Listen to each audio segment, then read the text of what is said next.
એટલે પેલો કંઈક આપું મને, તો જૂઠું ભલે બોલ્યા આપણે, પણ પછી પેટ માટે બોલ્યા. પણ અંદર એવું છે કે ભગવાન હવે આ કેવા મારા સંજોગો, મારે જૂઠું બોલવું પડે પેટ માટે, આવું ના થાય તો સારું.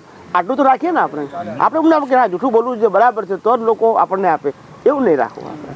સંજોગો એ જુદી વસ્તુ છે, પણ ભાવના તો ચોખ્ખી રાખીએ. સમજાય છે મારી વાત? છે ને. સંજોગોને હજી માણસને બધું કરવું પડે, પણ ભાવના એવી ના રાખવી.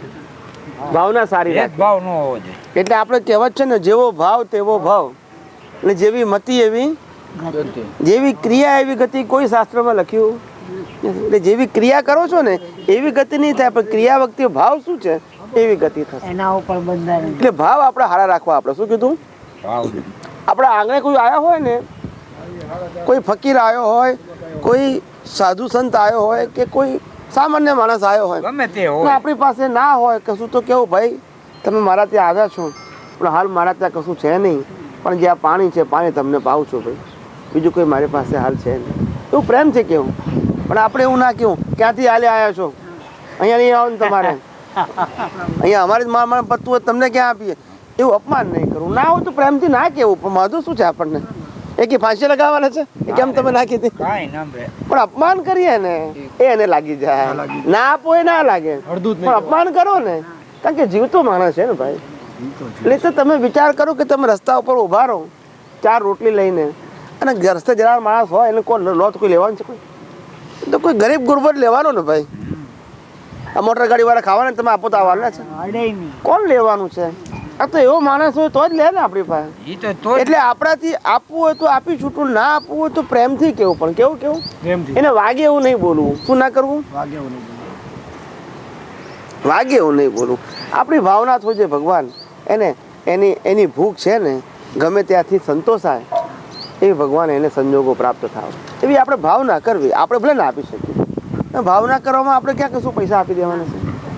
કોઈ તરસ્યો હોય તો ભગવાન મારી પાસે પાણી નથી પણ એને પાણી મળે એવા સંજોગો પ્રાપ્ત થાય એવી હું પ્રાર્થના કરું છું. એમાં ક્યાં વાંધો છે? કોઈ બીમાર હોય તો ભલે દવા ના આપી શકીએ, પણ ભગવાન એની બીમારી દૂર થાય એવા સંજોગો પ્રાપ્ત થાય એવી હૃદયથી પ્રાર્થના કરું છું. એવું કરવામાં ક્યાં વાંધો છે? વાંધો છે કંઈ? એટલે ભાવના સારી રાખવી. શું કરવી? સારી. ભલે ક્રિયા સારી થાય કે ના થાય, પણ ભાવના તો રાખવી. એમાં ક્યાં પૈસા આપવા છે? અને જેવો ભાવ છે તેવો ભાવ થશે, જેવી ક્રિયા એ ભાવ નહીં થાય. એટલે ભાવ માણસાઈ ના રાખવા. અને એવી ઉત્તમ પ્રકારનું અમારા જીવનનો ધ્યેય પણ એ જ છે, એવું ઉત્તમ પ્રકારનું જીવન જીવીએ એમાં અમને રસ છે. અમારા જીવનની અંદર ભાષાનો ઉપયોગ ઓછો કરવો પડે એવું ઈચ્છીએ છીએ અમે. શું ઈચ્છીએ છીએ? પણ અમારું ચારિત્ર બોલે. શું બોલે? એવું સુંદર ચારિત્ર હોય કે માણસને જોતાની સાથે એમ થાય ભાવ ફરી જાય. શું થાય? એવું ઉત્તમ ચારિત્ર હોય. આ શબ્દોની ભાષાની તો મર્યાદા છે, લોકો સમજે ના સમજે, પણ એવું ઉત્તમ પ્રકારનું ચારિત્ર હોય, એ ચારિત્ર જોઈને એની દ્રષ્ટિ બદલાઈ જાય. સમજાય છે? એવી તમારા જીવનની ભાવના એ છે. અમને આ માન સમારંભો ભપકો આ દેખાડો એ અમારા જીવનનું ધ્યેય જ નથી. શું નથી? એ લોકોના બધા પ્રસંગોમાં મોટો બધા ભેગા થાય એવું ન હોય. એમાં સત્તા ગોઠવીને કેમ 200-500 માણસો ભેગા થાય એવી દાદાની કે આ લોકોની એવી ભાવના ન, જેનું ખરેખર જેને જોઈએ છે ને એ આવીને બેસીને ગ્રહણ કરે. બધા બીજું આપણે જ્ઞાન માર્ગના બધા મહાત્માઓ છે કે જે કંઈ આગળ નીકળેલા અથવા એનામાં ઉત્સાહ ઉમંગ દેખાતો નથી, આપણે અનુભવાતો નથી પોતાનો. એનું કારણ શું થઈ ગયું? જે કરે છે એમાં રિઝલ્ટ દેખાતું નથી. હા, એ વાત મુદ્દાની. તમે ધંધો કરતા હોય અને મહિને નફો ના મળે તો કઈ રસ ન. કેટલો ટાઈમ ચાલે? 2 મહિના, 4 મહિના, 6 મહિના વળે પછી તો કંઈક બંધ કરો ભાઈ. હવે મહેનત કરીએ છીએ પણ ફળ નથી મળતું, શું કરવાનું? આ તમે ખેતી કરો પણ કંઈ પાકે જ નહીં, તો પાણી નાખો, મહેનત કરો, પણ એમાંથી 5 પૈસાની ઉપર ના થાય તમે શું કરો? થાકો કે ના થાકો? એમ જ્ઞાન જે છે એ જ્ઞાન તો આપણને પ્રાપ્ત થયું પુણ્યના યોગે, પણ એ જ્ઞાનના ઉપયોગથી જે લાભ થવો જોઈએ એ આપણને લાભ થતો નથી, લાભ અનુભવમાં નથી આવતો.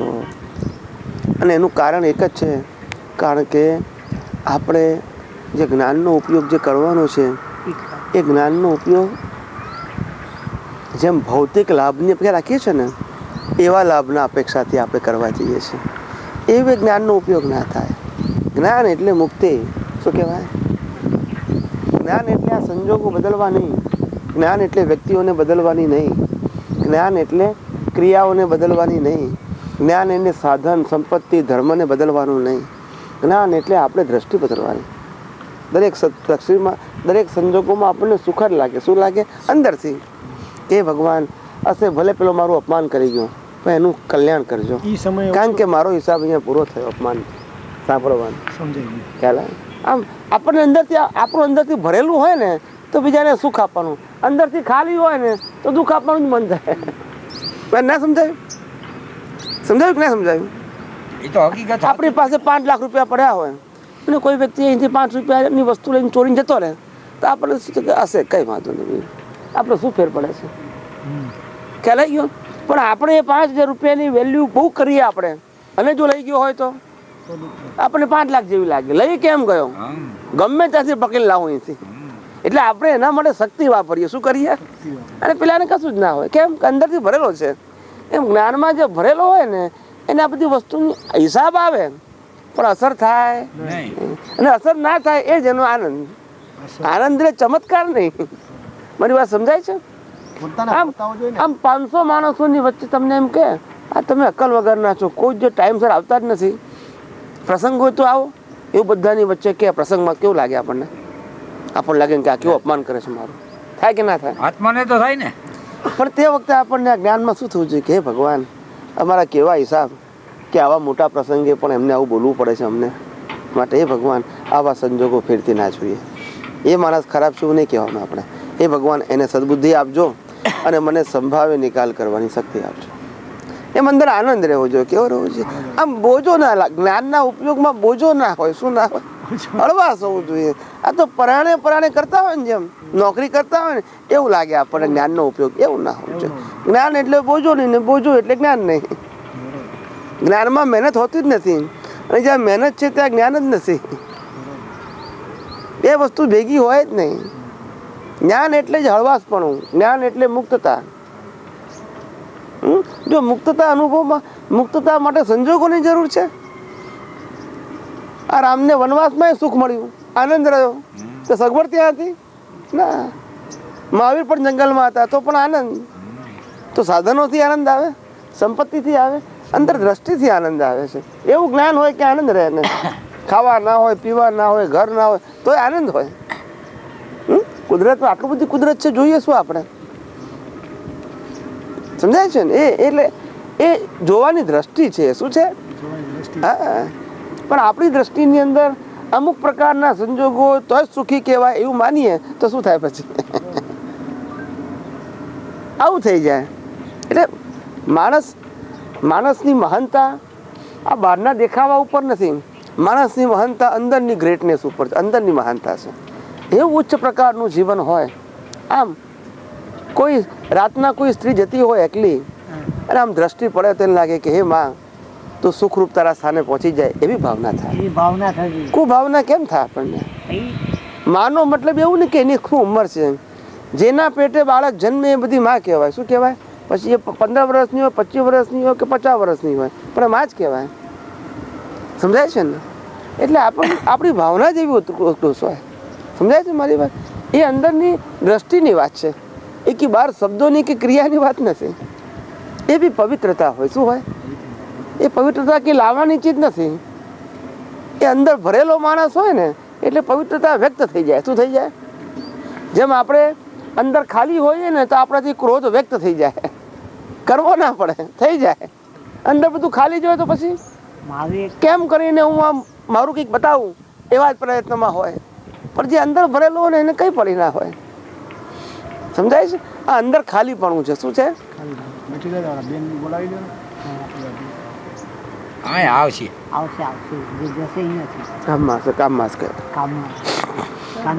શું તમે કે કહેતા હો? હા, હું કહેવા એ જતો હતો કે અત્યાર સુધી સ્થૂળ ક્રિયાઓમાં બધાને ખબર પડે છે. હવે અમને એવું મેળવવું છે કે સુમક્ષ સમજાય, સમક્ષમાં શું ચાલી રહ્યું છે એમાં અમને ચોખ્ખું દેખાવું.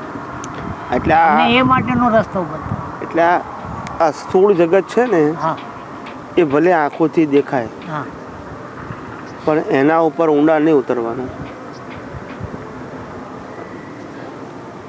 ઊંડાની ઉતરવા આ સ્થૂળ જગતમાં ઊંડા ના ઉતરશો તો સૂક્ષ્મમાં જવાશે. જવા છે પણ આ સ્થૂળમાંથી હું નહીં બહાર નીકળો તો સૂક્ષ્મ કેમ હા, જવાશે? એમાં મારે એ મારા અનુભવમાં આવે છે ઘણી વખત. હું કોઈ માણસને જોઉં ને, હવે કુદરતી મારામાં એક વસ્તુ પડેલી છે કે એનો સ્વાદ આવી જાય, સ્વાદવાળી છે મારામાં. એટલે એક શબ્દ બોલે ને એની પાછળનો ભાવ શું છે એ મને સમજાય.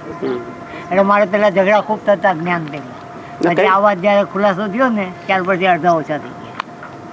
એટલે સૂક્ષ્મમાં જવા માટે અંદરનું ચિંતવન જોઈએ, બહારનું નહીં. હા પણ એ અમને એ અત્યારે મારે એ સ્ટેપ પકડવું છે. એટલે આ બધું પકડવાનું આ બધા મહાત્માઓને એ જો આ બધું step બહારનું છે ને, બહારનું ભલે આ બધું કર્યા કરે, આપણે એમાં ઊંડા નહીં નહીં ઉતરવાનું. ઉતરવાનું. જે કુદરતનું નિર્માણ હશે ત્યાં નિમિત્ત બનશે.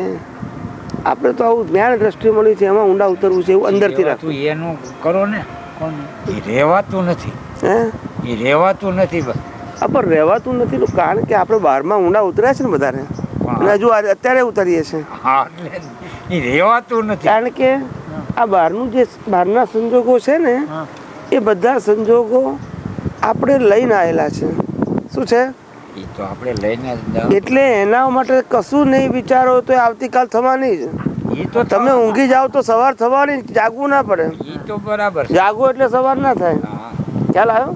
એ તો ઊંઘી જાઓ તો એ સવાર થઈ જ જાય, કે કરવી પડે આપણે. એ તો હું હતો ભલે ને બેઠો આ રહ્યો તો ભલે.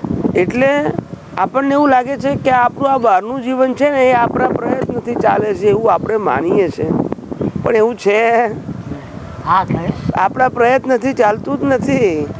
આ તો કુદરતના હિસ્સાનો એક આપણે ભાગ માત્ર છીએ. શું છે? એ બધી અને કુદરત જે કરાવડાવે છે તે જ આપણે કરીએ છીએ, એમાં આપણે વિચારવાનું જ નથી. એટલે આપણે જોવા જાવ તો કુદરતના રમકડા ગણાય. રમકડા છીએ જ, ગણાય નહીં છીએ જ. રમકડા જ છે. પેલું પેલું ગીત નતું આવતું, રાખના રમકડા, હા રાખના રમકડા તો બહુ નાનો હતો જેને ત્યારે તે ગુણ રામે રમતા રાખ્યા રે, મૃત્યુ લોકના. રમકડા ને મારા રામે રમતા રાખ્યા રે, મૃત્યુ લોકની માટીમાંથી માનવ કઈને ભાગ્યા રે, રાખના રાખના જ છે રમકડા. આ રમકડા રાખના જ છે, અને પાછી એમાંથી રાખ જ થવાની છે. નહીં થવાની? રાખ નહીં થવાની? રાખ જ થવાની છે. એ રાખના રમકડા છે ને આ માટી ઉપર રમતા રાખ્યા. શું કે છે? આ ધરતી છે ને એ ધરતીને માટી કીધી. શું કીધું? ધરતીને શું કીધું? માટી. કે આ રાખના રમકડાને આ માટી કર્યા, માટી ઉપર રમતા રાખ્યા છે. રાખના રમકડા તે કુદરત રમાડે છે. એ ગીતમાં ઘણું બધું કહી જાય. પણ પહેલા જમાનામાં ગીતો એવા હતા ને કે જેમાં જ્ઞાન સભર હોય. આજના ગીતોમાં તો જ્ઞાન જ ના હોય ને. બીજી લાઈન યાદ છે, થોડી ઘણી મને યાદ છે. અંતન તંતન તૂટો ને રમત અધૂરી રહી. ત્યાર પછી માનવ કહીને જેને ભાઈખા, આ મારું આ તારું કઈ આ મારું આ તારું કહીને એકબીજાને બાજા રહે. એવું છે એકબીજાને ભાડ્યા રે કે બાજા રે એવું કઈક છે. એ આ ઘણું મારું બધું ના કહી તારું. જાય છે આપણી લાઈફમાં. એટલે જ્ઞાની એવું કે છે કે ભાઈ આ બહારનું જીવન જીવવાનું છે ને જે આપણે, એ બહારના જીવન માટે આપણે પરિશ્રમ કરવાનો જ નથી. અંદર આપણે જે પરિશ્રમ અંદર કરવાનો છે, કેવું જીવન આપણું હોવું જોઈએ એના ભાવ માટે કરવાનું છે. આ અત્યારનું બહારનું જીવન છે ને એ તો જન્મથી મોત સુધીનું નક્કી થઈ ગયેલું છે. એ તો થઈ ગયેલું. પછી હવે એના માટે ગમે એટલું વિચાર કરો તો ફેરફાર થવાનો કાંઈ નથી. એ તો એક આવતીકાલ કેવાય આવવાની છે નક્કી જ છે. એટલે અંદર ભાવ એવા કરો કે જેથી આપણે